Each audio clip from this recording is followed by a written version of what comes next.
beer sound. Aha! Welcome, hello internet. As I already screwed up the ubiquitous monologue that I have literally written right here in front of me, so I have to drink. Where's my drink sign? Can't find my drink sign. I dropped my lightsaber, I have to drink. To drink because you can't find your drink sign, and you dropped your lightsaber. That means another drink. Man, Oh, that's my 3 lightsaber. drinks in like the first 15 seconds. That's a That record! might be a new Fuck record. yes! I bet no other podcast in the world has ever had to drink that much. I wonder if any other podcasts are literally a drinking game for the host, other than ours. Like, I bet there's one out there somewhere, but I've never heard of it. Anyway, drink 3 times if you're drinking along at home. There's got to be at least one out there. Let's see. Well, 3 little sips of that ain't bad. Now for the real opening monologue. Fuck. See, now I'm all off kilter. The ubiquitous opening monologue. Hello, Internet. My name is Sean Michael Patrick Thompson, as always, your host of Drink to the Past, the only podcast where Nick may inexplicably join and remind you to subscribe and share our content. He probably won't do that, but he might join. Who knows? He never does that. Yeah. Not even Nick probably knows that. Nick is mysterious. He has some trouble promoting even his own content. Yeah. So. Sweet. So today on Sean Drinks Something Stupid, I have a blueberry martini, and we're doing Christmas in July, in October, because I am using my Christmas glassware, because this is the closest thing I had to a martini glass, so I also selected a Christmas-themed beer glass that I got from the Santa train. Santa Express at Royal Gorge Route. Yeah, that's down in Canyon City here in Colorado. So it's a pretty cool little loop train, very scenic. So check that out if you ever go to Colorado, to Canyon City, and have the hankering to ride a train. Yeah, pretty cool. Anyway, so I guess we'll get right into what you playing, Chris. What you playing today? That looks like the Magic Online thingy. Yeah, that's Magic Arena.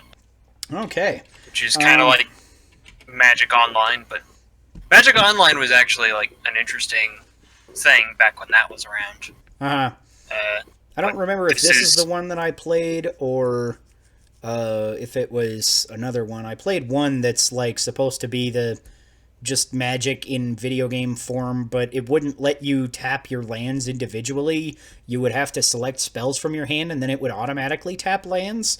And sometimes it would, like, I'd be like, oh, I'm playing a multicolor deck, and then I want to play 2 spells, and they're both black, but it taps both of my black lands to cast the first one, and then I can't cast the second one. It was really frustrating. This game kind of has that problem, too. Mm-hmm. Like, it's a little smarter about it, but... Yeah, I don't remember what... I feel like that was a few years ago they released it on smartphones, so... I don't know if it was... It might have been MTG Arena. That might have been it. So, yeah, like, it was a cool concept, but you really just needed to be able to manually tap lands. And... Because I kept being, like, screwed out of playing cards because it would tap my lands like a jackass. I'm like, come on, man, this is stupid. What else you been playing lately? Let's see. I've been playing that new Phasmophobia that apparently is... That's the hot topic right now. Yeah, that's the hot topic right now. Honestly, I don't hate it, but I don't get what all the fuss is either. Like, I played it a few times. Okay. I'm like, yeah, this is kind of fun to Are you doing it in online. VR? No, I don't have a VR headset. Yeah. Doing it normal. That might be awkward with a guy like glasses like you. Yeah, and also I get motion sick, which I think I bring up every 3 seconds on the show or so. Just in some amount of like regular first-person games, you get motion sick, right? So VR might just be like totally bad shit full Chris. Yeah. It sounds interesting. I've been thinking of checking it out, but I've been like, yeah, I got all this shit on Game Pass. I don't need new games right now. I don't want to buy games until, like, probably the next thing I buy will be, I think I'm going to buy Cyberpunk 2077 when it comes out, just to say that I bought a game for my new Xbox. Because it seems silly to buy an Xbox and then not buy games for it, even though literally the reason I'm buying it is to have a Game Pass box under my TV. So, yeah. Yeah. And then, other than that, the only thing on the horizon that I'm looking at in the near future is, of course, Age of Calamity, because that looks fucking cool. Because, you know me, I'm a Zelda guy. Anywho, so let's get into this blueberry martini that I forgot about, and we'll go into the news and booze in just a moment. But I did say Sean drinks something stupid, and then I forgot to actually drink it, and now I'm sitting here talking about it. So if you're drinking along at home, you have to drink. This actually smells pretty good. That ain't bad, actually.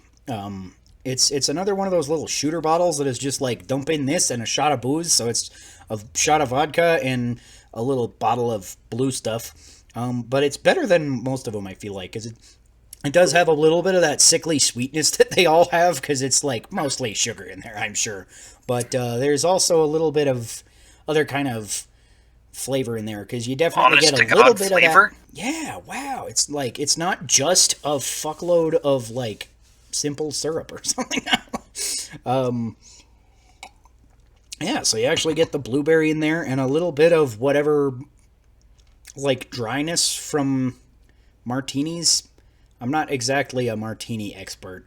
I'm actually not really any kind of an expert. I'm closer to a beer expert than anything, and I just like drinking dumb stuff like this for fun. So I really have no idea what I'm trying to describe. But, when you have a martini and it's got like that kind of dryish characteristic, it's got a little bit of that, and I don't get that from just the raw vodka that I use. So I assume it's something in the thing. I don't think I've ever had a martini. Surprisingly enough. I have not had many. Most of them have been weird flavory ones.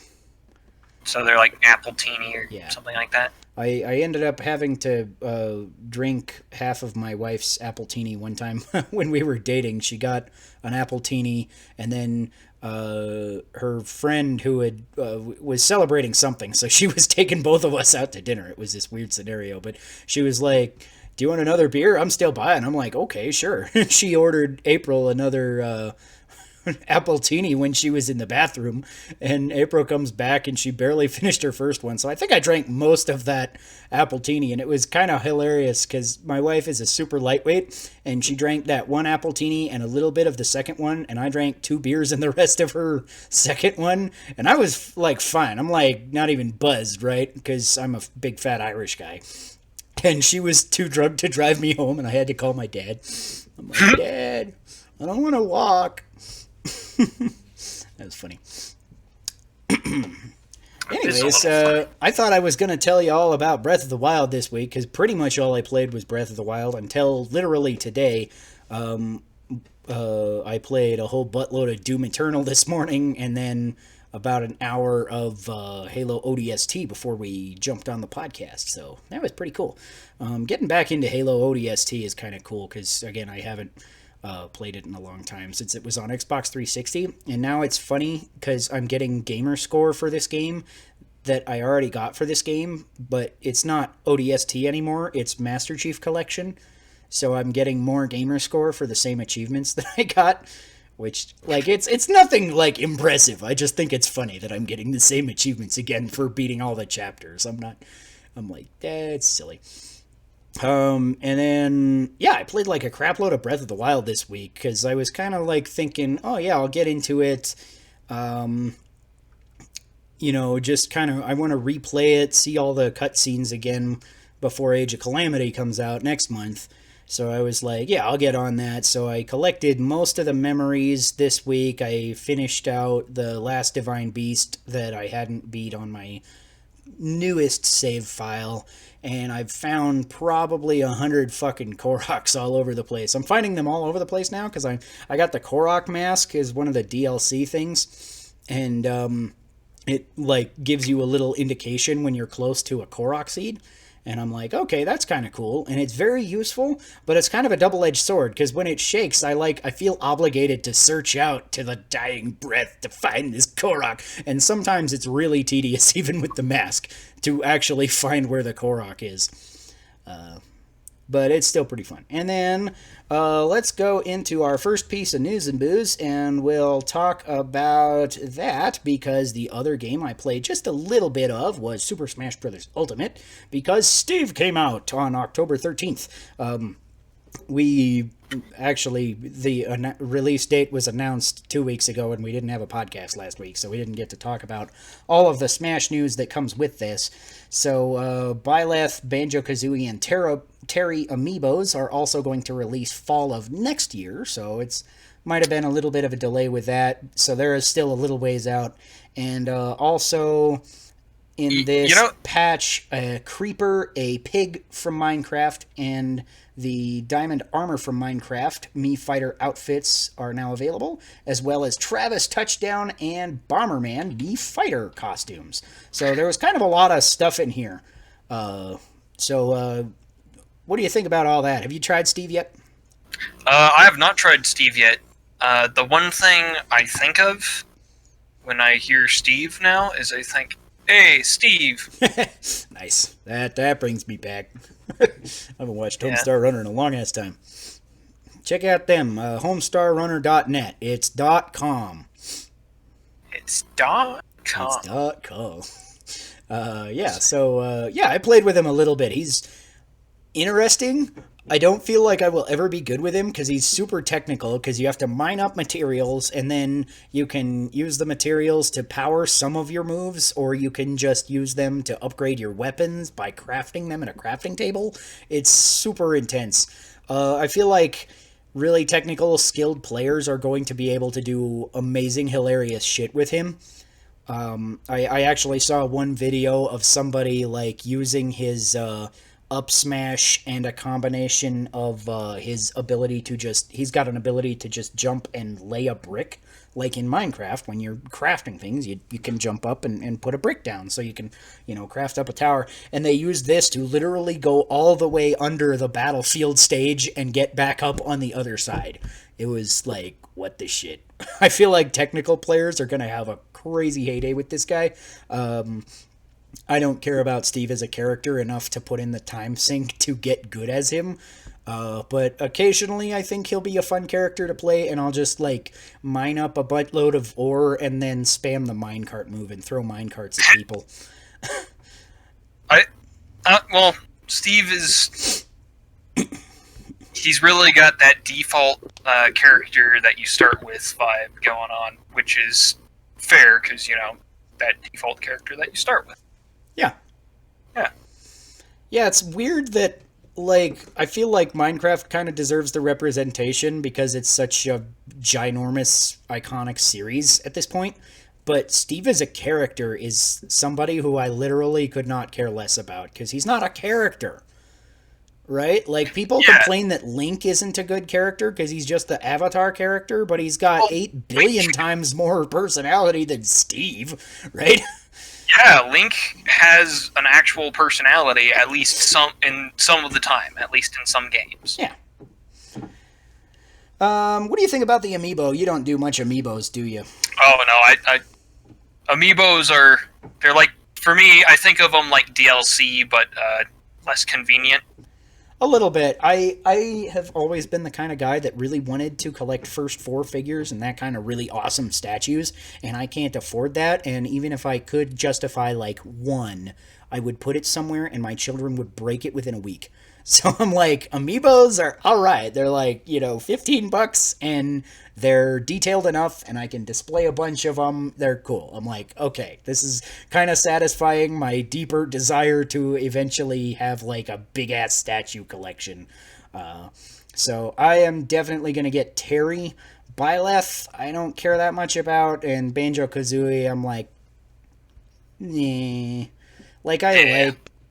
I just don't have much nostalgia for it. I did play Banjo-Kazooie at the time a little bit at a buddy's house, but I was really never that into it. So, and it's kind of annoying that the Byleth Amiibo is only coming out in the male variant, where most of their Fire Emblem protagonists, because you can choose male or female in the actual Fire Emblem game, and in Super Smash Bros. As well, they've actually had, they have a male and a female Corrin and a male and a female Robin Amiibo, but this one is only getting the male design, which... The male Byleth design is boring as fuck.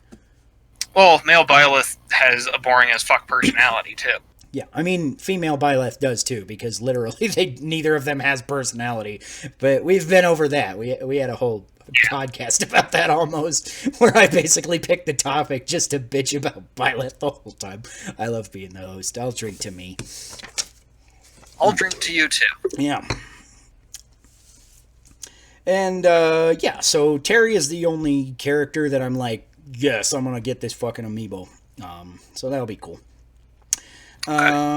And the other thing, the Mii Fighter outfits actually had me intrigued, because Travis Touchdown is there, and I've been, like, wanting Travis in Smash Brothers since fucking Brawl, and I'm just psyched that he's in, but kind of disappointed that he's not an actual character at the same time. It's kind of a bittersweet, like, I got what I wanted, but not how I wanted it, you know, so I'm like, eh. Yeah.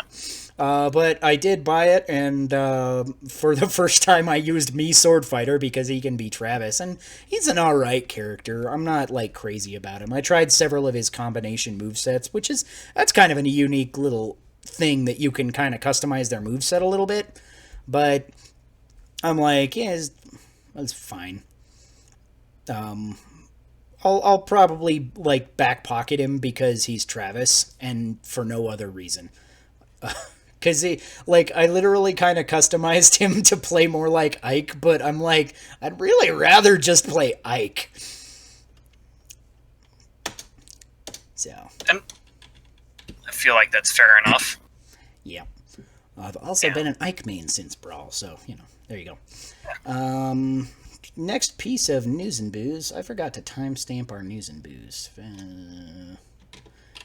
I'll come back to timestamp it later, because I always like to have the timestamps, except for when I, forget or am too drunk or something. Or whatever. So if there's no timestamp for NooznBooz, sorry, I have to drink. I'll drink now for just in case. But I should be able to go back and fix. Anyways, Overwatch will be free to play on Nintendo Switch Online from October 13th, which is Tuesday this week, so a few days ago, to the 20th. So if you are a Nintendo Switch Online member, you can just download the full game and play it for free for a few days to see if you like it. So I think this is a kind of an interesting idea that literally gives you the whole game as a demo. So what do you think about that? Is that gonna set a unique precedent? You think they're gonna do this with more games down the line? Be like, hey, here's Breath of the Wild for free for 4 days, or Mario Kart or stuff like that. So the precedent has already kind of been set in that Steam's been doing that forever. Yeah, but Steam's not Nintendo. This is new for Nintendo. No. So it's maybe setting a precedent for Nintendo, or Nintendo's like trying out this new thing. Mm-hmm. It's, Does it work well for Steam? Do you play a lot of games that way? I don't play a lot of games myself that way, but I definitely notice the impact that comes with that happening. Bless your ass. Bless my ass. Yeah. So I think it's kind of interesting to have, because technically the biggest demo they've had other than this is the Dragon Quest XI demo, where that was cool. It's like, oh, the first 10 hours of the game, that's pretty cool. But now it's like you literally can play the whole game if you have the time to sit down. I don't know how much story content there actually is in Overwatch, because it's primarily multiplayer. I think it's entirely multiplayer. I have not played much Overwatch myself. Okay. I thought there was a story mode, but I could be wrong. At that point, I feel like that would be a different precedent anyways, though, because, them releasing, Overwatch, a big multiplayer game, if it is only multiplayer, that's different from releasing, Breath of the Wild, a big single-player adventure or something that's more story-focused. And single-player driven rather than an online multiplayer. Yeah. So I think it's kind of interesting. I'm not huge into Overwatch either. I've been thinking about downloading it, but then I was playing a shitload of Breath of the Wild, so I didn't care. Splatoon 2 will have a new Splatfest October 30th, 3 p.m. Pacific Time through November 1st, 2 a.m. or 2 p.m. Pacific Time. Team Trick versus Team Treat. So I'm kind of excited about that. I'm going to pick up Splatoon 2 again because I used to like just pick it up every Splatfest and like maybe one or two times the week before Splatfest. And since they haven't had many Splatfests, I've like barely been touching it. It's been pretty much just like sitting in its little slot. So you don't have much to say about this because you're not a Splatoon guy, are you? Splatoon's always one of those games that kind of passed me by. I'm actually a little sad it passed me by. Well, get into it. There's a new Splatoon Splatfest, man. Yeah. That could be kind of cool. Maybe this will prove the perfect excuse. Yeah, not a bad idea. And there's going to be another one in January, they said. So they're not completely gone, but they're not like monthly like they used to be. And it's I think it's still like a pretty good game to just go online and just fucking have a heyday with. It's one of the most fun I've ever had in a multiplayer online shooter. I think it's great. So you're going to go Team Trick or Team Treat? Let's go Team Treat. Never been much of a trick kind of guy. Yeah. I'm not, like, offended by tricks, but treats could mean beer. Treats are usually better. Beer? What you drinking? Oh, I am drinking a face-down brown ale from Telluride. I've had those. I feel like I've had that on the podcast. That's not a bad one, I don't think. I don't remember it being, like, amazeballs. Is it amazeballs? It's okay. Okay. It's all right. Yeah. Nice little local-ish place. Telluride's a ways west of here, but, you know, close enough. Still Colorado. Yeah, and my beer of the week is Dry Dock Brewing Company's Sour Apricot. They've got, their most famous one is their Apricot Blonde Ale. So this is a sour version of that, which I took a little sip of earlier, but not terrible. I don't know, it's kind of just sweet and sour. It's like, it's fine. It's like drinking a sour apricot. Yeah. The Monster Hunter movie got a new trailer. Hits theaters this December. You gonna go check it out?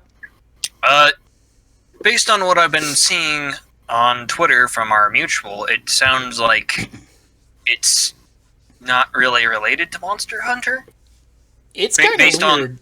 So the trailer shows like these military guys, and Mila Jovovich is the like main protagonist chick, and she's with these military guys, and they're like investigating some sort of weird happening, and then there's a monster, and they're like, oh god, what's happening? And then they get like sucked through a portal somehow, and then they're like in the Monster Hunter world. But so it's an isekai movie, which is also really fucking weird.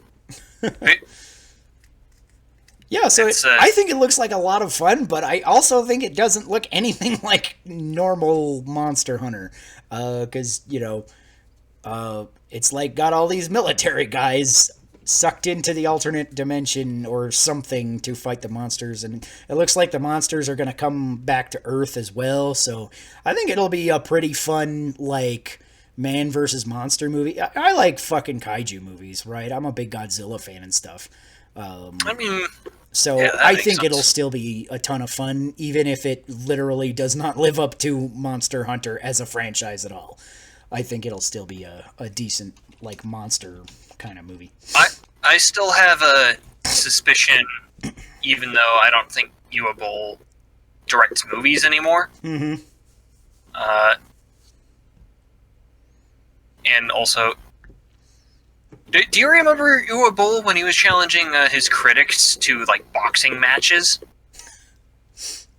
No, but that's hilarious. So I will drink to you, Uwe Boll.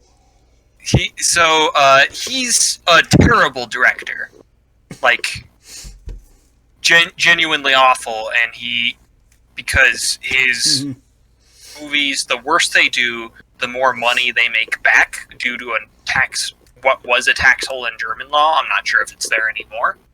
Mm-hmm. Nice. Oh, I'm about to get punched in the dick really hard. You getting screwed up by that guy's paladin something something? Yeah. It's kind of hard to read the cards on here, but...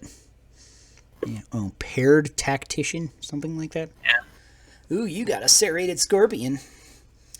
Sweet. Indeed I do. Yeah. If you're wondering what we're talking about, head over to YouTube and you can catch exclusive gameplay of various games from normally Chris, but sometimes me. Yeah. We switch it up every now and then. MTG. Yeah, so check us out on YouTube. If you're on Podbean, it might be worth checking out. But, we're glad to have you on Podbean as well. We actually get more listens on Podbean than we do on YouTube, so...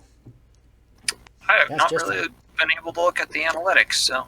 I haven't looked in a little bit either, but it always shows me our views on the last several videos when I upload it to YouTube, and it's always like 2 or 3, whereas we steadily get a good amount of... Like, I think it automatically downloads on most of our subscribers, so we get a okay amount of downloads compared to that. So... Yeah, check us out on YouTube. Share our content so other people check us out on YouTube. Or Podbean or Apple, if that floats your boat. Here's a funny one. So the PlayStation 5 is delayed in India because an India resident named Hitesh Watani filed a trademark for the name PS5 last year. Well, I'm interested to see how that case goes, because... yeah.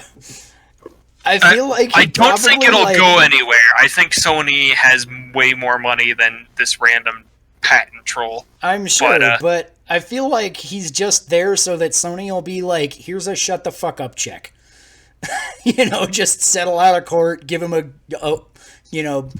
I mean, what would you take for that? This is a funny thing, because I was looking up, apparently in the United States, they have patented the brand name PS5 like a long time ago. Like in the PS3 area, they patented they trademarked everything from PS3 to like PS10 or something. So this is an issue that will never come up in the United States, and I think it's hilarious that it's coming up somewhere else. That is pretty funny. But yeah, they can't copyright the name, so they can't release their system unless they change the name or figure out the copyright issue with this dude. I think this is fucking bonkers, and it's amazing. Phil Spencer told Kotaku, I think over this generation, our expectation would be that price really matters, and that you would see the Series S sell more. So this is just one... There's actually a pretty interesting interview over on Kotaku, so if you check them out, you can get the full interview for a little more background on this. But I thought this particular quote was interesting, because I feel like he might be right with the Series S selling more, particularly, because, one of the things that I've just been, not even paying attention to the Xbox One at all since its launch is it's just it's got this big ass price tag, and yeah, it's fancy. Like when they advertised the Series X coming out, I'm like, wow, that looks really cool, but what do I play on it? And now it's okay, now we've got a handful of cool exclusives, and Game Pass gives you a fuckload of everything, and it's only $2.99. And going fast forward 2 years or something, this could get a price drop easy to, $200. And then it's even more of a crazy deal. When it goes on sale, it'll be $150 on Black Friday in 2 years. I'm calling it, so I think this could... Yeah, that sounds about right. I feel like Series S has a really big advantage, not just over the Xbox Series X, but also possibly over the PlayStation 5, because both versions of the PlayStation 5 are more expensive. They're at $399 and $499 respectively. So for the more powerful one with the disc drive on the PlayStation 5, actually, I think the disc drive is the only difference. So you're not getting cut back internal specs like with the Series S compared to the X, but you're just losing that disc drive. But even so, it's $100 more. So I think that's a good selling point. And then, when that price drops, it still won't be as cheap because, I bet they'll probably price drop right around the same time. What do you think about all this? Would you be more interested in an Xbox because it's, not all that expensive and consumer friendly buy into the subscription service as well? I mean, I'd have to see games, but I'm like, if I saw one game on there and there was like maybe the promise of some more, I'd be like, yeah, I'd pick that up. That's $300 for that, and then like a bunch of other stuff. It's starting to appeal to my greedy side. Yeah. Because, I mean, it already comes with some amount of built-in value, because, like, day one, it's going to have Doom Eternal on Game Pass. That's still less than a year-old game. Plus, whatever Microsoft exclusives come out, day one, they're coming out. You're getting Halo. I guess these aren't probably things that you care about as much as I do, but the value is undeniable, and I think it's just interesting to see where this generation will go. Yeah. Another piece of Xbox news. Xbox is planning a browser-based app for Game Pass to circumvent the Apple Store because of all the rigmarole that they've been trying to do with the Apple Store. Because Apple's basic stance on it, allegedly, is that they won't let them have any kind of streaming video games app unless each video game can be reviewed individually. So it sounded like they were like wanting Xbox to make a separate app for every game to run through Game Pass on iOS or something, which obviously would be a shitload of work on Microsoft's part. And for, maybe it might be beneficial, but certainly not as much as just like, here's an app, play all the games. So I think this is just another really awkward Apple is being a dick moment. Which is funny because Microsoft has the capacity to be way bigger dicks. Yes. Way bigger. But they're still trying to play by the rules, and yet they're also trying to circumvent the rules by just being like, okay, fine, fuck you. We're just going to make it run in your browser so you can play it on the iPhones that people want to play it on. And I think it's not just a dick move to Microsoft. It's a dick move to like people with, Game Pass. Because I was talking to a buddy of mine at work because I was playing Halo on my phone, and he's like, dude, this is amazing. How do I do this? I'm like, it's included in Game Pass Ultimate. You can just stream games to your phone. He's like, oh, do I have to have the app? And I'm like, yeah, you get it in the Google store. He's like, I have an iPhone. And I'm like, okay, sorry, you can't do it. Never mind. And he's like all pissed about it. I'm like, I'm sure there are a lot more people than just my buddy at work that are pissed about not being able to play their Xbox games because they happen to have iPhone. I'm like, this is a really awkward situation for Apple that they're just shooting themselves in the foot, right? Like, They could, because Microsoft isn't like, they'd even, if there's any in-app purchases or whatever, Microsoft is like willing to, go that route and, pay their whole 30% or whatever that, Epic is still fighting and other developers are complaining about, So it's literally a lose-lose situation for Apple because they're not getting any more money from this, and they look like dicks for not letting Xbox put their games on your phone. I think it's stupid of Apple to go after a company around as big as they are. It's like you could try this shit with like a small indie developer or something. Mm-hmm. But doing this to Microsoft means that they're gonna be able to figure out a way around it. Mm-hmm.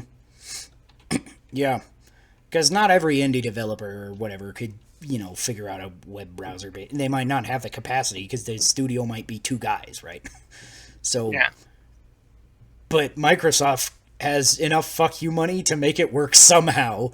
So it's just. It's gonna be there either way, but you're making it more of a pain in the ass, and you're advertising Android as the better phone because you can just do it through an app instead of the whole browser bullshit. Yeah. Honestly, I am not an Apple guy, and you aren't either. So No, I was an Apple kid.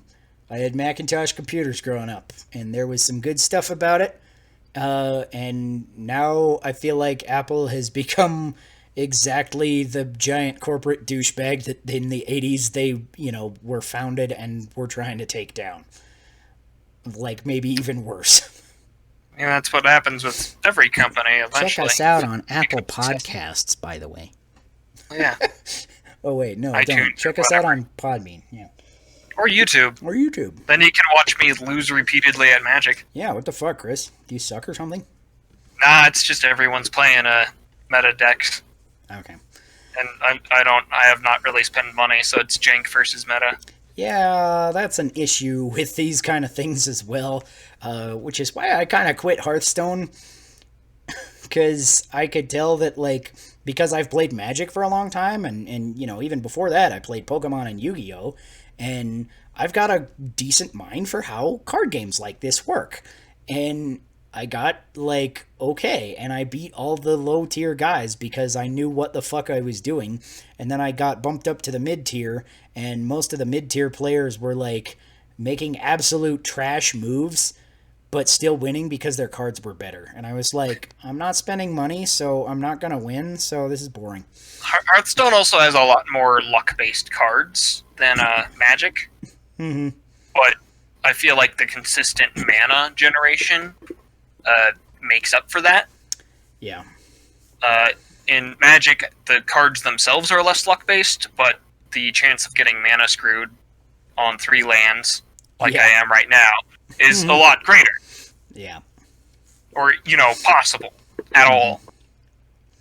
All right, and our last piece of news and booze is Worlds Without Numbers is live on Kickstarter, so we'll have the link in the description, no matter which version you're listening to or watching. I'll put the link in the description there. Chris, you want to plug these guys? Yeah, so I've been plugging this for a while, but now that it's finally live, I'm here to say, hey, look, this thing's backed. Mm-hmm. And I like the take on D&D that it has, that it's more like, we often say Dungeons and Dragons has a Vancian magic system or something like that. Mm-hmm. Where this is much closer to, say, the writings of Jack Vance. Mm-hmm. And that it's like Earth has gone through several aeons, and magic might just be like really ancient technology we don't understand, and a bunch of weird shit's going on. But I like the rule system is like, it's elegant, but it lets you get away with a bunch of character concepts, which is always a plus. It's like very simple, but you can do a lot with it. Mm-hmm. And it has a shitload of GM tools in the back, which are really nice for writing sandboxes. So yeah. Sweet. So I don't want to keep advertising for Kevin Crawford, but fuck, I was really looking forward to this. So I'm liking it. Yeah, so check them out. We'll have the link in the description. You can check out their Kickstarter. All right, and shall we get into our video game topic for the day? Yes. So, video game topic today, I didn't even know what it was because I haven't looked at the document in a while and I didn't choose one. So, Chris actually put the topics in today, so this will be fun. How to handle power progression in video games. Skill only, level systems, new items, power-ups, or just increased breadth of abilities. Metroid versus Final Fantasy versus Breath of the Wild. So, this is a kind of an interesting question. What makes you pose this, Chris? Well, mostly it ties into the tabletop question. That helps. But sometimes that's how I do it. I'm like, this is my video game topic. What's a table topic that's kind of similar, or vice versa? But a lot of what AAA games do these days, and we've talked about this a bit before, is they have kind of explicit progression, like leveling systems, to go with it rather than relying on you increasing your skill as a player. Right. And I feel like that's both a good and a bad thing. Mm-hmm. Good in that it lets you, whoa. It lets you, whoa. Is he going to let me get away with this? Sorry, suddenly distracted. It's good in that it lets players who would otherwise get frustrated and quit Mm-hmm.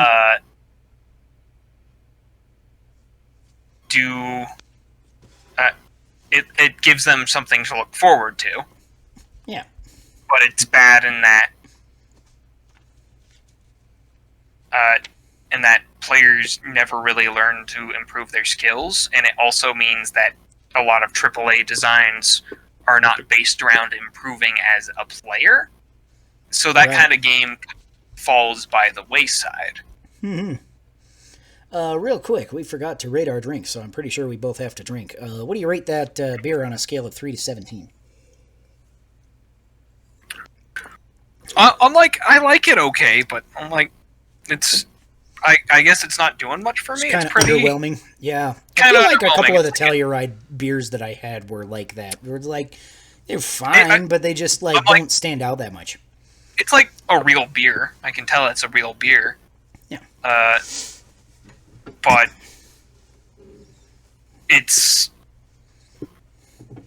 not much beyond that. It's pretty one note. So I'm like 9, maybe. Mm-hmm.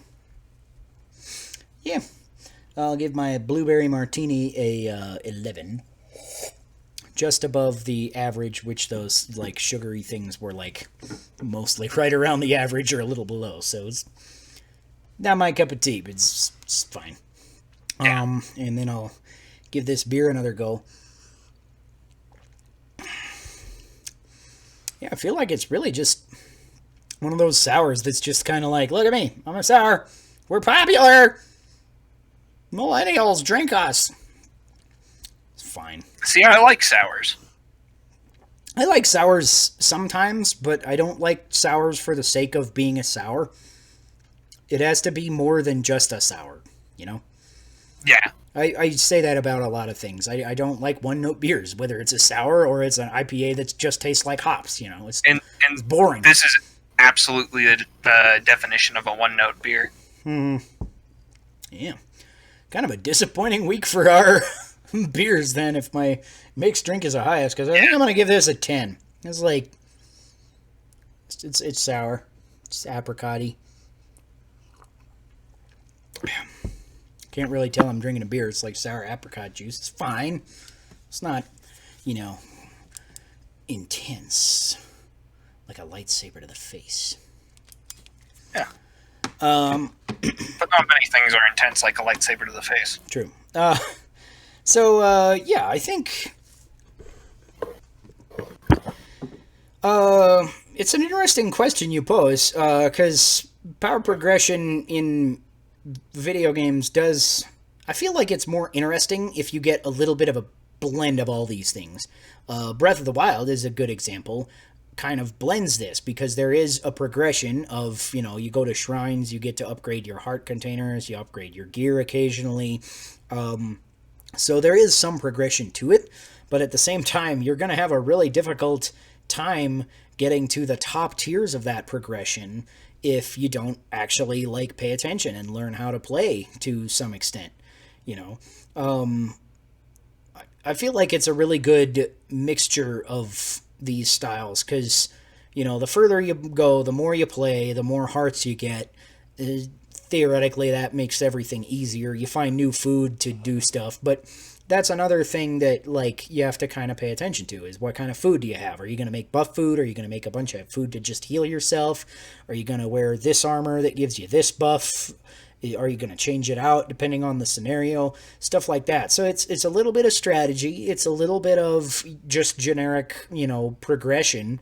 And it's a little bit of, you just have to know how to play the game. Because there's enemies in the first area, just on the Great Plateau, that will totally kick your ass if you're not paying attention and dodging and flurry rushing when you can and stuff like that. And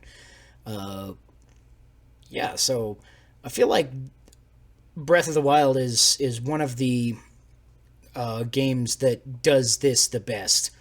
But at the same time, I don't think there's necessarily anything wrong with going one way or the other instead of balancing these.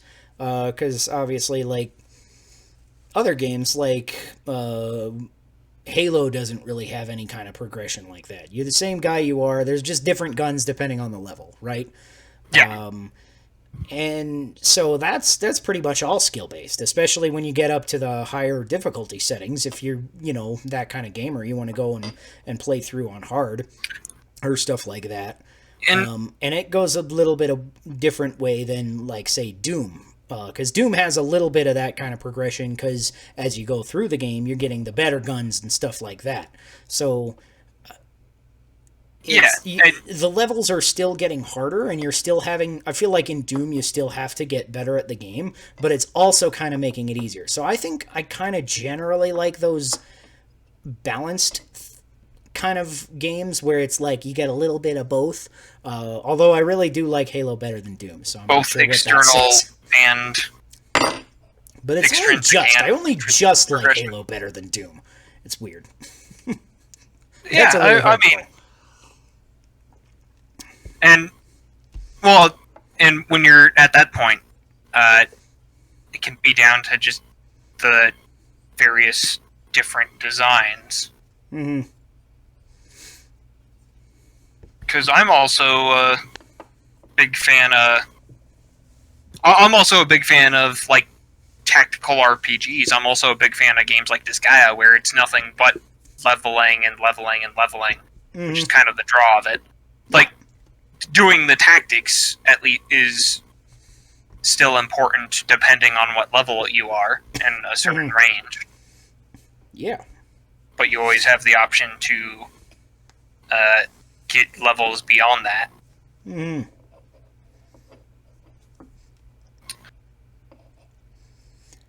So...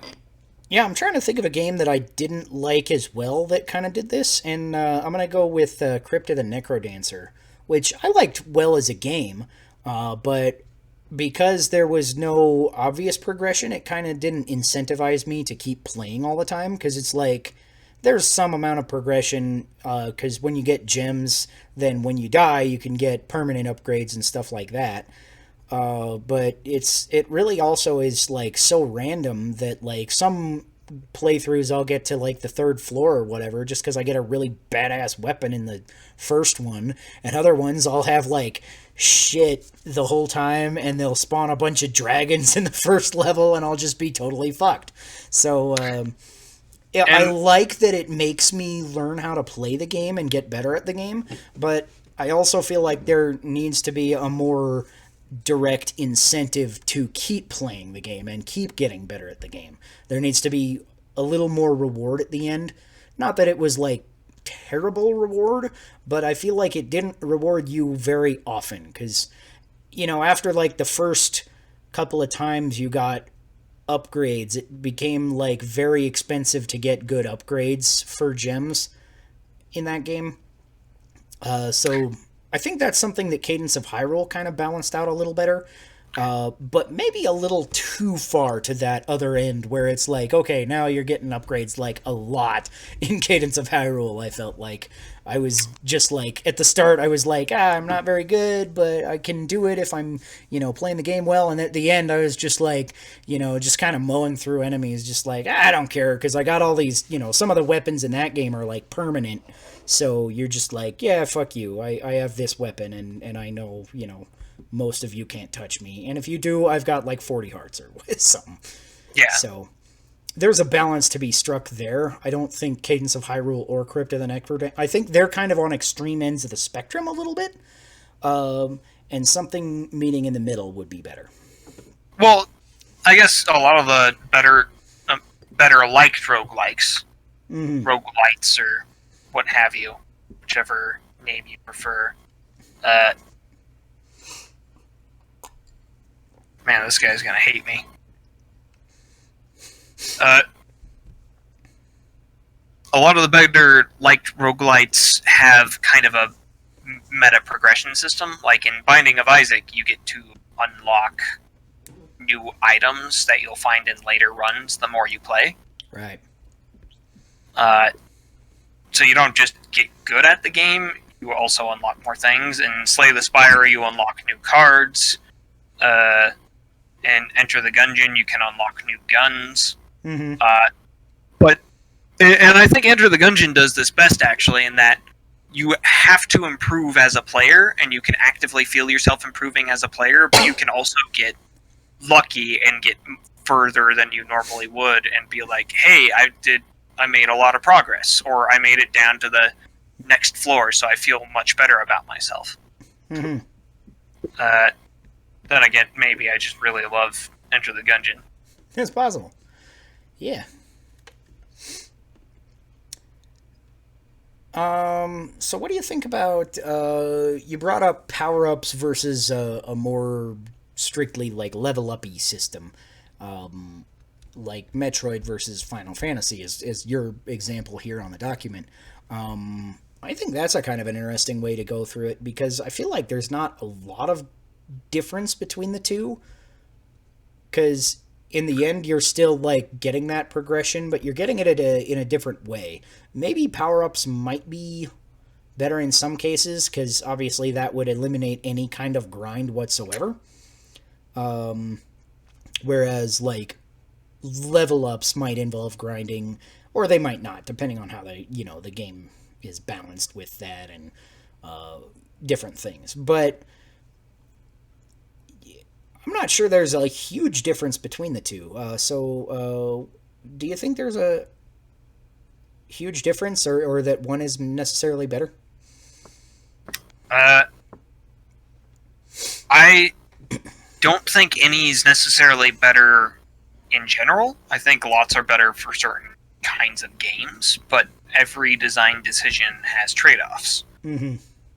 And a lot of the times you wouldn't want, like, say, both a leveling system and, like, an unlocking system, like some of the, like, say, Super Metroid, or a game like that, in the same game, because So they you're would both saying throw Zelda each 2 other is off. bad? Zelda 2 was a good experiment to show us some things that To show us worked and that did not doesn't work. Because, yeah, Zelda 2 had the RPG elements and the leveling up and the grinding, and it didn't Oops, really did help. I accidentally criticize Zelda 2? I can't have you thinking that. Yeah. No, You got such Zelda a 2 Zelda had 2 flaws. boner. Right, yeah. Right. Much as I love it, Right. Zelda 2 had its issues. And as much as I hate it, I can admit that there's one thing good about it. Because the soundtrack was actually pretty solid. I like most of the music in Zelda 2. It actually has I think it has my least favorite soundtrack out of the Zeldas. Surprisingly enough. I feel like that, for me, would go to Minish Cap. Oh, yeah, I don't remember the Minish Cap soundtrack at all, so... Well, a maybe lot I of would it was like that. recycled from Ocarina of Time, but they tried to downsample it to make it play on the Game Boy Advance's, like, really terrible sound card. Like, games on the Game Boy Advance just sound like crap anyway, and when it's trying to be Ocarina of Time music and failing because of the sound card, it was just... Some of it was really obnoxious, too. I cannot think of, like, any song or tune that I really loved in that game. I don't think there's even any that I really liked. Like, I don't think most of them were objectively terrible, but I feel like most of them sounded terrible because of the sound on the system. Just hardware limiting it and making it not sound ideal.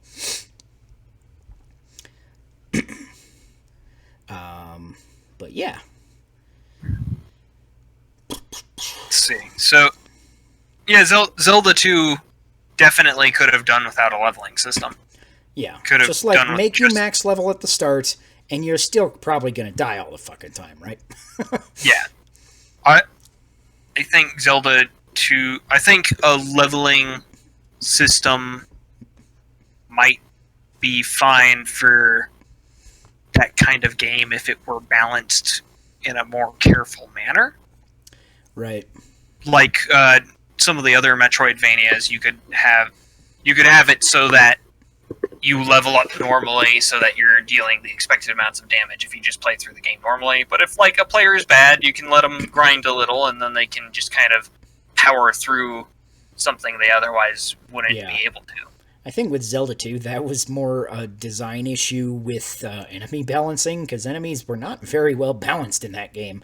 And in a lot of cases, they were just, like, way too powerful, like, in general. Even if you, like, grind up and have the best items, some enemies are just OP as shit, right? Yeah.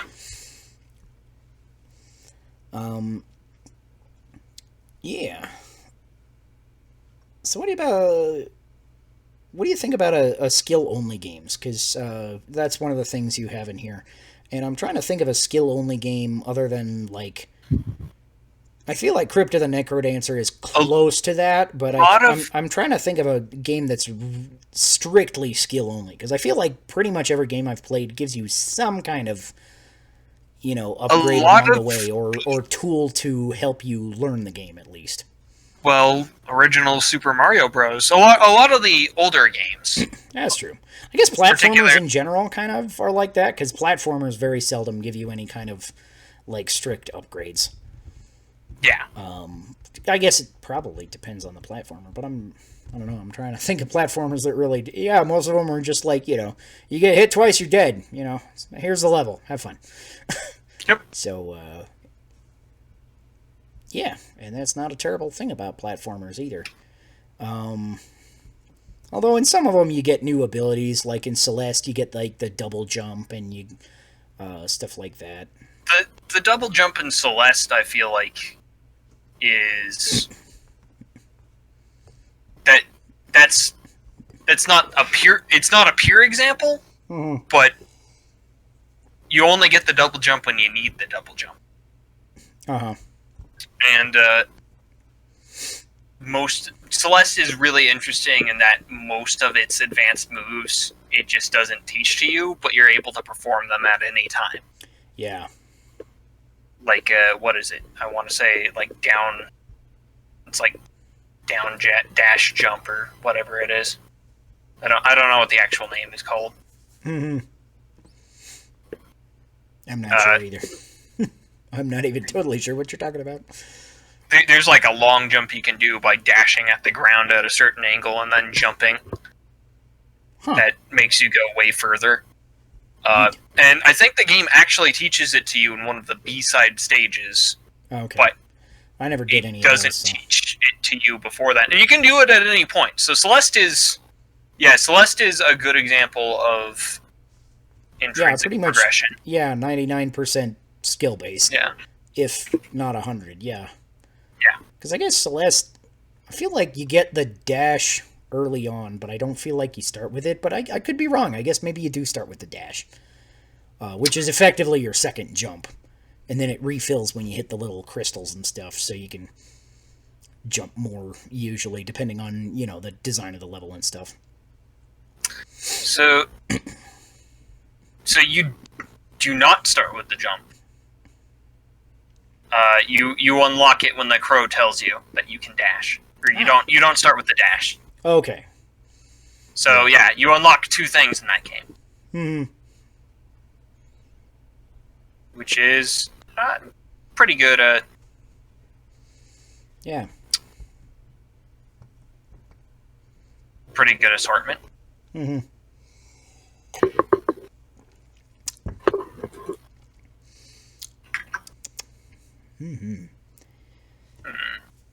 trying to think of what else to say on this here topic.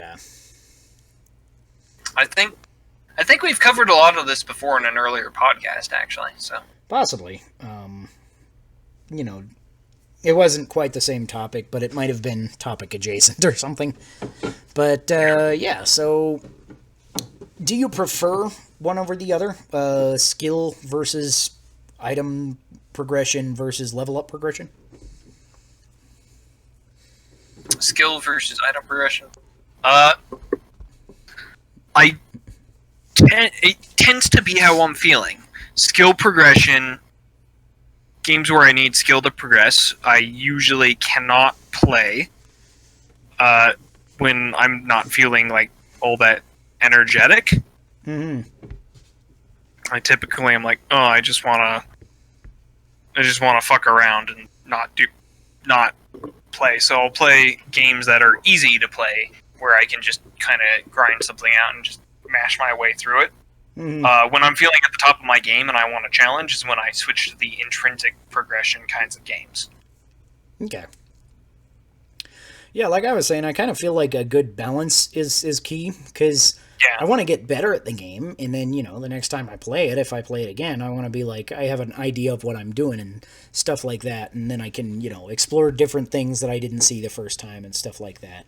But at the same time, I want, in general, some kind of driving thing to make me want to get through it. And for Celeste, I feel like it was kind of just that, like, the story was pretty short and basic, but at the same time it was very effective in its delivery. And sometimes the story can get me through games that I wouldn't ordinarily be as into mechanically, but most of the time I'm more like, I'm here for fun, I need a game that is fun. If the story's great and the mechanics are crap, then I don't like it. But for Celeste, it was like, it's a little bit bare bones, but it's all about, just overcoming the challenge. And so I feel like it presented itself very well for that. And it was a bit of a challenge to overcome, and I never thought that it was an unfair challenge is another part of it. Yeah. Whereas I feel like, again, going back to Crypt of the Nectarid answer, sometimes it was fair and sometimes it was unfair. Like when you get to the last floor or the third floor and there's just buttloads of unfair enemies. It's like, what do you even do here? It's like you have barely anywhere to move, but the dragons do bust through walls and shit. I think that's an interesting point, because in games where you just have to get better at the game, have to be more carefully designed. Mm-hmm. When you have an extrinsic rewards progression built in, it can be you can afford to be just a little bit sloppier. Be like, no, you just I don't care. Can kind of, if your difficulty curve is off, or if you rely on teaching players to do things they might not necessarily know how to do, you still they can still just level up and ignore it. Yeah. Another little thing I wonder, what do you think strategy plays into this kind of topic? Because in some games, it's strategy is like part of the skill, but it's not necessarily the skill. Because I was thinking again of platformers, and I thought of Donkey Kong Tropical Freeze. And in that, like, most of it is skill. It's a very skill-based game to get through that game. But some of it can also be strategy, because in some levels, you might want to take Diddy so you can, do the farther jump. Or in some levels, you might want to take Cranky Kong so that you can, use he's got an ability, he can jump on his walking stick to jump on spikes and stuff like that. So... And that's just a really little example. Obviously, strategy can mean a ton of things, and strategy can be easy little things to just make your life a little easier, and strategy can also be, like a huge part of the way you play the game, like, say, an Octopath Traveler, where, you're paying very careful attention to, like, how you're going about... attacking each enemy, because it's like you've got several enemies, you don't know what all of them are weak to, which attacks are you going to use first to see what they're weak to in order to stun them. And it's like strategy is a very deep part of that game, and without the strategy you literally won't make it through at past a certain point. Like, you can just kind of mash attacks for the first couple of chapters, but at a certain point it'll just be like, if you don't really know how to play this game, you're not getting past these bosses. Yeah. I think strategy probably falls under that intrinsic skill, but there's also different kinds of skills, which is... Mm-hmm. I feel like it is also related to progression, though, because sometimes your strategies can progress as you gain new abilities. Like, for example, again, Octopath Traveler, you level up, you get new abilities, and now your warrior can use a fire attack or something. So then he can, but it's fire and sword. So you might unlock more of the weaknesses of your enemy if you use an attack that damages in multiple types to eventually stun them. So I think that's kind of an interesting... I feel like it's kind of intrinsically linked to both of these things in different, like, radically different ways. Yeah. You unlock an extrinsic progression, but you don't know how to use it yet. Yeah. Is often a thing. And I think... what was it? Some guy, the angry DM or the angry GM or whatever his name is, actually had an interesting article where he talked about how 5th edition is designed so that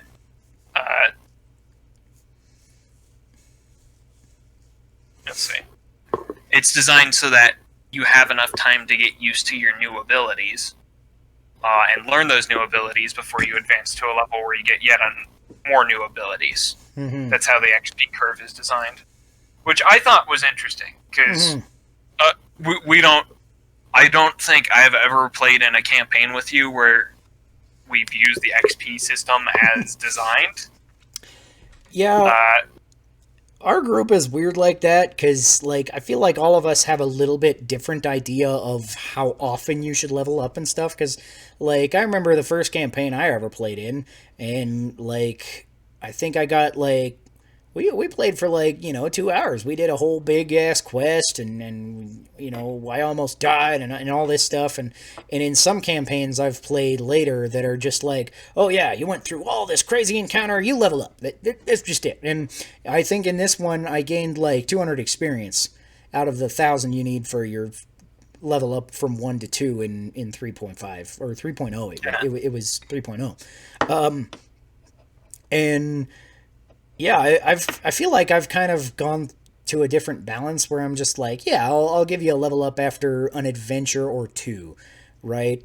Because I feel like in that original one, I was kind of leveling up slowly, and in other ones, I feel like I level up too fast. And especially in, like, in some kinds of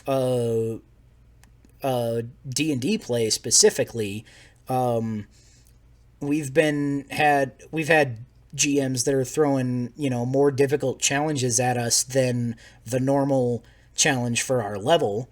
And then if you overcome those, then sometimes it's, like, just insane how much experience you should gain. Because I think we were going through a campaign once, and I think we were about level 12 or something. And we went through this big tower full of enemies, and there's a boss at the end, and it was really epic. And then our buddy Owen was DMing, and he had designed this. He's kind of one of those DMs that makes a lot of fairly high difficulty campaigns, and that's fine. And he was, like, looking through, like, okay, how much experience do I give you? And I think he looked through every enemy that we defeated, and he's like, you get this much experience. And it was, like, enough to level us from 12 to, like, 25 or some bullshit like that. Wow. It's like, I think... So, to an extent, I also think experience systems are a little bit fucked in these kinds of things if you go outside of the parameters that they assume you're going to go. Because there was, like, a bonus experience because it was, like, we're, like, level 12s and we're fighting CR16s, and so we get a bonus for... It's, like, more than a 16 going against a CR16, Stuff like that. And it just stacked hilariously that it was just like, okay, you level up double your level. Oh, wait, the next segment is barely more difficult than this. That's going to, fuck the next segment. So, yeah. Go ahead. I do have issues with combat XP systems. Uh-huh. Because I usually feel like they incentivize certain behaviors, Mm-hmm. which is everything as a. Which is, if the only way you get experience is through fighting, you're going to want to fight everything. Yeah. Which is not great for a game that's about not just combat, but also like exploration and like interacting with the world and characters and shit. Mm-hmm. So, shall we lead this into our table topic, as long as we accidentally got talking about tabletops? we were accidentally talking about our tabletop for a while there. Yeah, so our table topic this week is how to handle power progression in RPGs without bloat, slowing the flow of gameplay, or making a treadmill system, which we've touched on a little bit there. What do you mean a treadmill system? So, 4th edition D&D, I think, qualifies as a treadmill system in that the more you level up, the expectation is your characters level up and the monsters level up with you. Right. So, and you're just getting like an increasing bonus to like your defenses and your to hit and your damage. Mm-hmm. But the monsters are scaled with that in mind. So you look like you're getting more powerful, but based on the challenge you're facing, nothing's really happening. Right. But that's because 4th edition was designed with the expectation that you were going to go through the DM's precious combat encounters. I did happen to play in a 4th edition game where that was not the case, and getting more powerful actually meant you got more powerful, which was cool. But I think any game where when you go from low levels to high levels and you're just expected to fight more powerful things without the opportunity to go back and be good against less powerful things or get through obstacles without a sweating that would have given you a lot of trouble before, then that's a treadmill system. Mm-hmm. I think that's to be avoided. Yeah. I also am now slowly coming to the opinion that I'm preferring games where you gain in breadth of power as opposed to like scale of power. Mm-hmm. So maybe not any more pluses to hit after a certain point, but more like different abilities. Okay. Not to say that I hate getting more pluses to hit. I think there's a thing for that game. It does something to the brain where it's like, oh, I got another plus to hit and damage. Yeah. That makes me feel when good. you roll that skill roll and you beat that DC 45, you're like, oh yeah, statistically impossible, bitches. Yeah. Stuff like that. Yeah, so yeah, I think that's is almost kind of a lot to unpack there, because we've kind of gone through a lot of things, but yeah, I feel like, again, it just has to have a little bit of balance. I say that with a lot of shit, don't I? Yeah.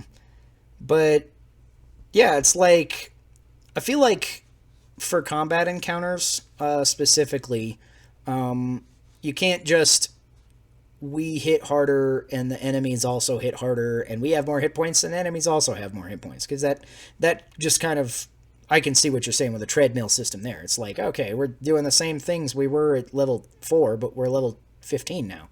Stuff like that. It's like, so is the game really different? You know, we've got a couple of new abilities. And I feel like 4th edition was bad about the gameplay mostly being the same levels 1 through 30, where other editions of D&D didn't have that problem because casters took off. Yeah. Which led to a different issue, but... Yes.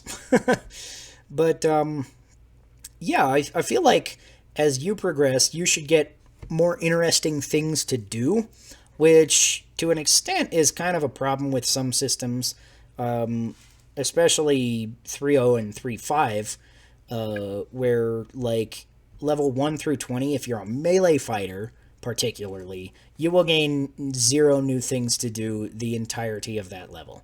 You will get slightly more powerful, and like you're saying, you'll get a lot of pluses. You get that base attack bonus at your full level. That's cool. You get more attacks, but at the end of the day, that makes it so that at 20th level, if you're a fighter or a barbarian or a monk, the objective correct thing to do in combat is hit the things as many times as you can. You just full attack, fuck everything. That's all you do. Yeah. That is your job. Whereas that's why, mages get, a little bit more versatility, which is one of the things that I kind of like about some of the outside of core source material for 3.0 and 3.5 is it really kind of explored the possibilities of other things. And a lot of the, non-source classes had, you've got all these abilities with, And Pathfinder was really good at that too. I'm playing a ninja in one of our Pathfinder campaigns, and it's really cool that he's got a lot of abilities that I can do, and we're only 5th level, I think.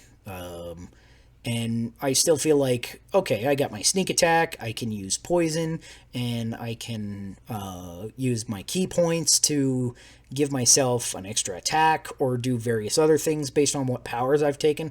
And stuff like that kind of customization goes into it really well. But at the same time, I feel like it's a little bit of a double-edged sword because I remember, I don't know how many fucking fighters I made in 3.0 and 3.5, but they were all, I would try and vary it up. I'd, change my weapon. I'd change my feat build a little bit. So the customization is still interesting enough to keep me going, to make me, make my character something a little bit more interesting than just, I hit it really hard, and sometimes I would go for a crit build, and sometimes I would go for a multiple attacks build or a lots of attacks of opportunity build, stuff like that. So you could still vary it up.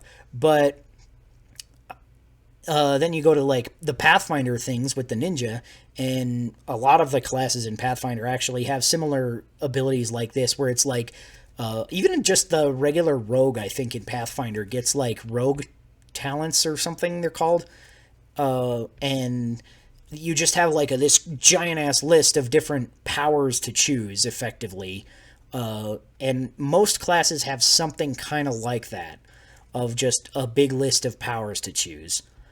And it's cool, and it makes for a lot of customization, but I feel like the double-edged sword bit of that is that it gets really intimidating when you're looking at, what class should I play now? And it's to really deep dive and really understand what a class can do, I think was really cool in 3.0 and 3.5, where even in, the non-core materials, you could kind of look through their level up sheet 1 through 20, maybe read a couple of specific abilities, and you'd have a general idea how they play. Whereas in Pathfinder, I feel like more often it's you have to look through their level 1 through 20 list, and then through all of their individual power list to be okay, I could customize it this way or this way or this way. And it ends up being kind of intimidating to just look at even one class or two classes. I feel like I could, just pour over the source material for hours and, in some cases not even really pick a class because I only understand 3 of them now, Yeah, 3.5 and Pathfinder definitely have an issue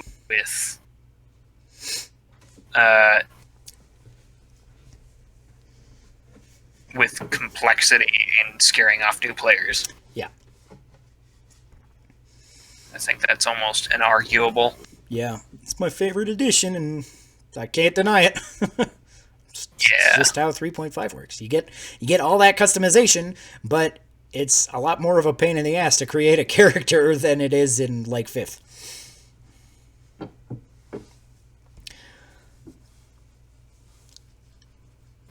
I feel like the monsters should be more interesting as well. Because kind of going back to that point, I feel like, when you're at first level, you should probably be getting a vague idea of how the game works, a vague idea how your class works. So you're probably fighting, kobolds and goblins and shit. And they're oh, it's got a spear. He attacks you. He pokes you with a spear. Maybe you'll find a guy that grapples you once every now and then. But then you get to level 20 and you're fighting, 5 spellcasters at once and dragons with crazy abilities, and the Tarrasque will swallow you whole. And the monsters should have a lot more varied abilities in there as well. Whereas I feel like that's partly why I like to homebrew stuff, is that way I can kind of give you a little bit of that in any level. So I very seldom use like source material monsters or enemies of any kind. I almost always homebrew every single enemy. And I feel like you get a lot more variation that way of just like that's been an interesting thing DMing, because recently I've been DMing my campaign in 5th edition, and one of the things that I've been trying to design bosses with is unique ways to make you use all 6 of your saves, because instead of like 3.5 you had your fortitude, reflex, will. Now you have one for every one of your core abilities: strength, constitution, dexterity, intelligence, wisdom, charisma. Which I think they tried to make it a little too neat there. You don't need 6 saving throws. Yeah, I don't think so, but at the same time, it does give me an interesting thing as a homebrew DM, to where I try every time to make at least the boss have one ability that can affect every one of those saving throws, and then an attack for against your armor class or whatever. And I also try to like vary my enemies as you're going, like, okay, this one will, cause a charisma save, and this one will cause, will try to poison you. You'd have a constitution save or whatever. So I think it makes an interesting variation for homebrew GMs specifically, but at the same time, it is a little cumbersome to design that many attacks in an encounter.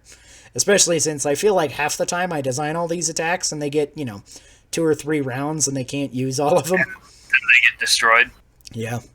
You guys are too good at kicking ass or something. That also leads me back to kind of the preference for flatter development. Mm-hmm. Or flatter, like flatter progression, where it's, let's say a game where you only got up to like level 4 and then you just stopped gaining hit points and like damage bonuses and things like that, but you could still gain abilities, and like every level after that you didn't gain like hit points or damage or attack or AC or anything, but you could gain like a new ability. Okay. I think that would be a lot of fun to play, because then people would just be like, it would make things stay scary for a long time. Yeah. But you would still have that sense of progression, and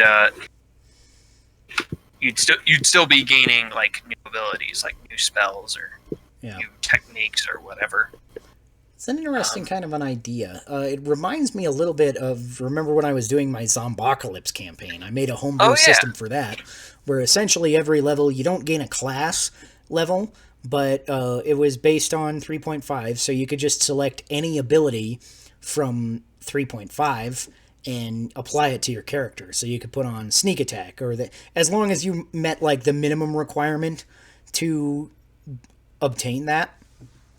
So like you're a level 1 character, you could get like 1d6 to sneak attack, and you get like an extra hit die or something. And various abilities like that, which ended up actually making for one of the most varied parties I think I've ever DM'd for, because our buddy Josh literally just spent all of his abilities on fucking hit points. So he's just like, I want an extra D8 hit point every time he gets an ability. And so he was like the tankiest ass tank ever, but he wasn't great at like shooting zombies and stuff, or driving the car and different, whatever I happen to have you do, trying to escape these zombies and whatever. And then, there was you, who was this crazy ass shotgun bastard. Zeb, the Zeb 13 face, or whatever, however many faces he ended up having. I think he started at 9, right? Yeah. Yeah. He did start at 9.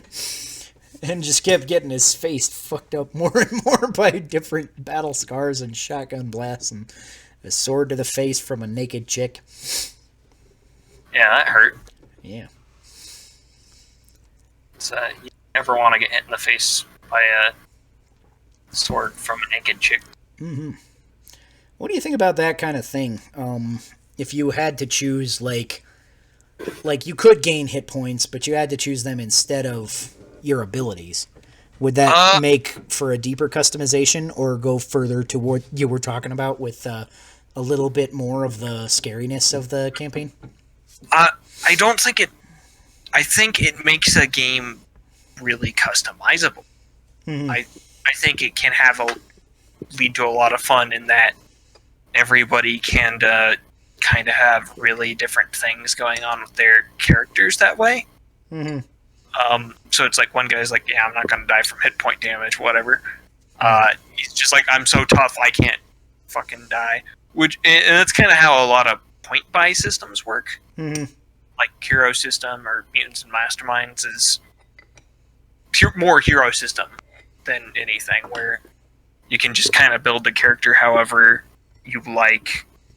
But it does also kind of make it hard to run a game for people, because if one guy is so incredibly tanky, they can't get hurt, they can't take much damage. It makes it harder to predict the possible courses of action players can take, so you can make an adventure and it can just be trivialized by one person's character, which is not...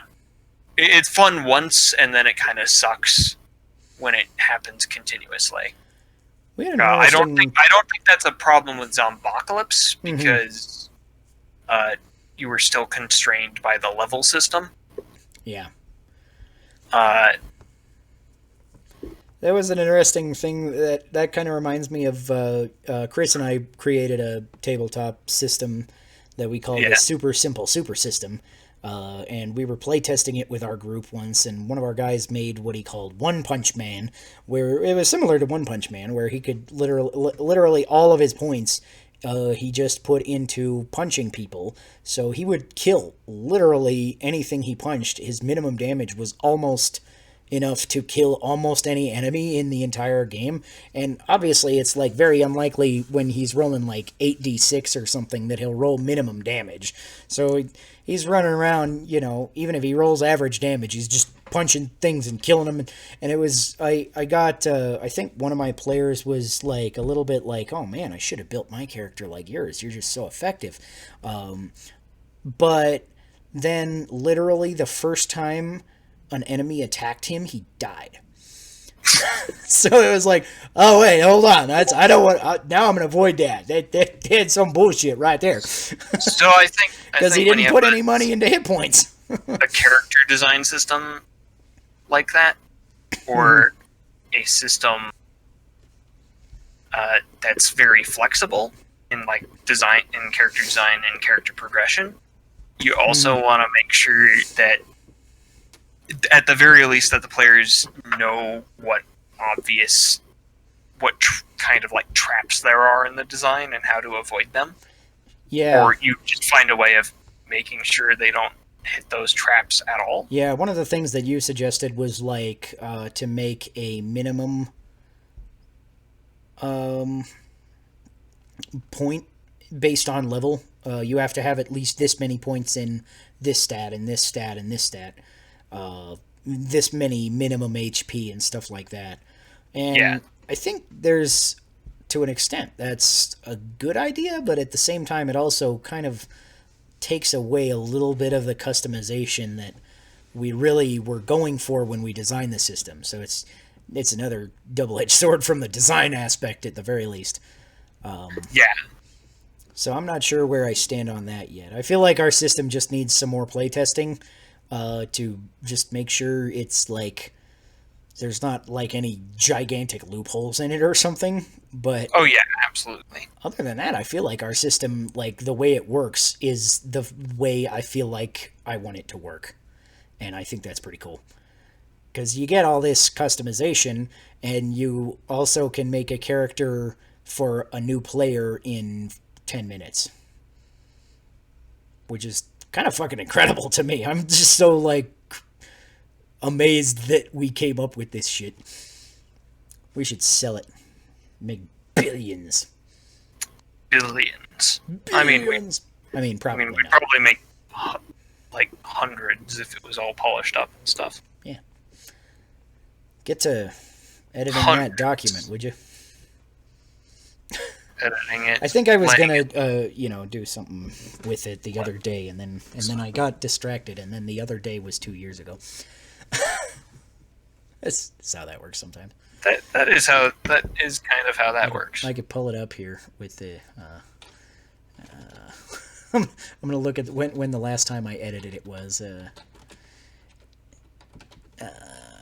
All right, May 22nd. Oh, actually, that was this year. Wow. I wonder if that's when I edited it or when I just looked at it for something. I guess I did play a session with my kids.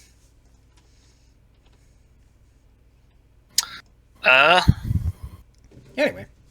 Yeah, that makes sense. Yeah, anything else you want to talk about this progression system in RPG systems? Oh yeah, there's needs to be better guidance on the DM end for designing adventures that isn't just make a railroad or make sure the players go on the path you expect kind of stuff, because that's boring and lame. And they probably will try to not. Yeah. And then I've had places where the DM didn't have a backup plan for them not going on the railroad, and then they ended up we ended up wandering around in some town that had nothing to do because no content was prepared for this town. It was just a place on the map. And so the DM's like, yeah, it's got a pub. Also, have better improvisation tools. Mm-hmm. Or to help, new people running games. Mm-hmm. Yeah. And I feel like it's okay to railroad a little bit, just, kind of eke them in the direction of just hey, this story content's not in the direction you're going, I don't think it's okay to ever railroad, but I think it is okay to say, hey, do you guys want to, play the game? Right. Maybe not railroad, but, nudge in the direction that something could happen, or, one of the tricks that I use actually is I prepare content, and then if it doesn't get used, I'll just save it, and then I'll be later on you're in this town, and I'll be oh, here's the adventure that I wrote 3 towns ago that you took the other adventure, or some bullshit like that. I'm okay, the Temple of the Swamp Monster is right here in the desert. Oh. And then you have whatever. I feel like every long-term DM eventually has a folder full of stuff like that they can just pull out when they need. I've actually started organizing all of my homebrew monsters into one Google Drive document. It's pretty hilarious. I'll share it with you maybe, because it's got a lot of weird shit in there that I've created over the years.